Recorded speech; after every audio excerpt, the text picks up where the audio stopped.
Hello and welcome to today's video. Today I'm reviewing a pen from an Australian pen maker. This is Just Turnings. Now I've reviewed a few of their pens, including a couple just a few days ago. And this one was sent to me for review. It's a new model, one that's a little bit different to some of the others. And I said I'd have a look at it. So firstly, the pen arrives in this postal tube. It's a fairly sort of standard Australia Post postal tube. And then when you take it out of the tube, it's all safely wrapped up in bubble wrap. You take it out of the tube and it comes in this velvet pen sleeve. This pen model is the Abracadabra. So I'm going to talk about the parts and features, do size comparison, all those kinds of things, a writing sample, and then talk about some pros and cons.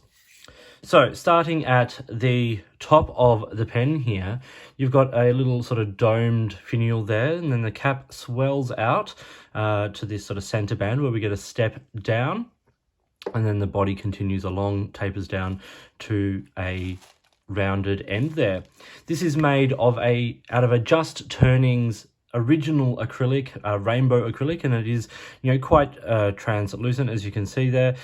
It's very nice. It's a beautiful material, actually, the way you sort of transitions through the purples and blues into the yellows, greens, and into that sort of a nice sort of strawberry red there. I think it makes for a really attractive pen, and the symmetry of these two sections really lines up beautifully. So the cap unscrews in about 2.5 turns and reveals some very smooth threads and a small step down. And then you've got a little O-ring there, and then a nice long section will flare out on the end of that. And then a Jinhao number 8 size nib, and this particular one has been ground by Just Turnings into quite a beautiful stub nib, actually. And you can see the standard Jinhao plastic feed there. This is the Jinhao two-tone nib, originally a fine, as is designated by the F. It is now definitely not a fine. So the pen is a cartridge converter pen, and it uses the Jinhao converter into the Jinhao feed. Now you can put sort of some standard international, I will say some, not all, some standard international cartridges and converters in this pen, but the Jinhao converter obviously doesn't fit every pen. But I've used Jinhao pens with their system regularly with sort of standard cartridges. And you can see that it unscrews there. Now there is some silicone grease on these threads and it leads up to that O-ring. And because this is all one piece of acrylic, you can actually eyedropper this pen, and it will give you a pretty decent ink capacity. And we're going to check that out shortly. I'm going to ink it up via eyedropper for the writing sample. And that's pretty much the basics of this pen model. It's an interesting model. I would say it's probably an oversize. It falls into the oversized pen category. We're going to do a size comparison and give you the dimensions before we do the writing sample. So I've got it here alongside the standard Lamy Safari, but I thought I'd also put it alongside another pen which makes for an interesting comparison. And that is the Kaweco Lilliput. It's obviously a longer pen than both of these. The Safari is kind of like a standard length pen around the 140mm mark. So you can see this is a fairly decent sized pen there. Uncapped, you see it's still considerably longer there than the Lamy Safari and noticeably longer there than the Kaweco Lilliput. The Just Turnings Abracadabra does post, and it posts quite securely. You can see it's still longer there than the Lamy Safari and the Kaweco Lilliput. But what really stands out in sort of the scale of this pen is that number 8 size nib. It makes the Lamy nib and the Kaweco nib look quite small. It's a really interesting pen. So what are the dimensions of the Abracadabra? Well, it's 378mm when it is capped. It's 257 when it is uncapped, which makes it a good long size in the hand. It does sit fairly long in the hand there, and it's got a nice long section, so you definitely don't feel those threads or anything. This is probably my preferred way of using the pen. As I said, it does post, but as you can see, it becomes a little long and just maybe a bit of a wand. And at that length, it is about 409mm. The cap or the section, sorry, is about 12 to 13 in the middle there. So it's actually a really good girth section. It's really nice. And the widest point of the pen, which is around the cap there, is about 18 millimeters. So yeah, really good girth. Now, the pen weighs 75 grams uninked. That's 37 in the body, or 37.5 in the body, and 37.5 in the cap. So now when you are inking it, and let's say it holds 5 to 7 mils, you are going to make that around, what, the 42 to 44 gram mark unposted, which makes it a nice weight, and the balance is actually fairly nice. It's surprisingly well balanced, and writing with it posted, it's probably a little unwieldy, just a little bit long, and because you are putting quite a lot of weight there on the back, and because it does sit slightly behind the webbing of your hand, you do feel the weight on the back of the pen. So we're going to ink this pen up now and just see what the ink capacity is. And I've got one of my favorite bold red inks here. This is Graf von Faber-Castell Garnet Red, a really wonderful red ink, and in one of the most beautiful ink bottles, I have to say. It's one of my absolute favorites.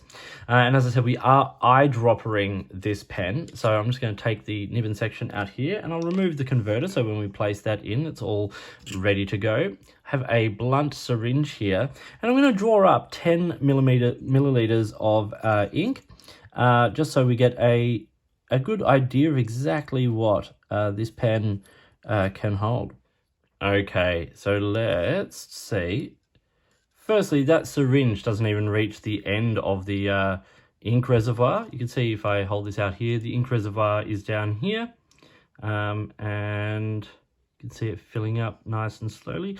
Always take your time when filling an eyedropper pen, and you want to fill it up to just so it doesn't quite make the threads there. Now, if I just move down here, we can see sort of how much ink is left in there. We're looking at, so just below the threads there, it comes in with about 3 milliliters of ink left in the syringe.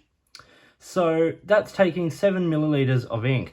So that's a pretty decent capacity. You know, in one fill, you're going to be writing with this pen for quite a while. Now, just going to cap this. And what I always do when I'm recapping an eyedropper, or putting section back in an eyedropper, is I screw it in until it's about 2/3 of the screws in. Then I turn it back up over the bottle, and then do the last final threads. And what that does is that pushes a little bit of ink down through the feed, a couple of drops back into the bottle, and saturates the feed as you go.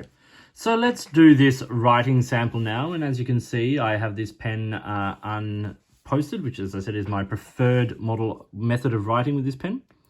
We have the just turnings.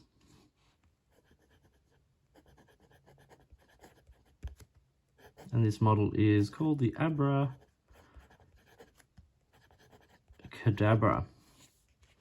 This has a Jinhao number 8 steel nib, which has been ground by Just Turnings.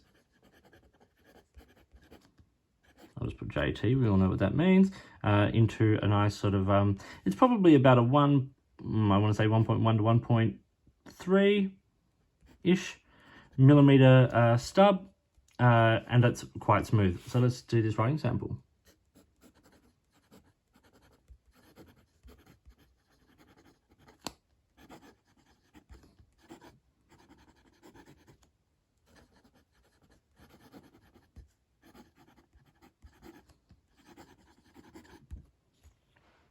Okay, so you can see it writes quite well, and it's quite smooth. I wouldn't say it's the wettest nib going around, but I don't think it's necessarily that dry, and this ink is not the wettest ink either. It's an ink I actually like in stub nibs. It sort of gets a nice bit of shading, and it's quite nice. Reverse writing is okay, not so great, and this is definitely not a flex nib. You just put down a whole lot more ink. Quick writing,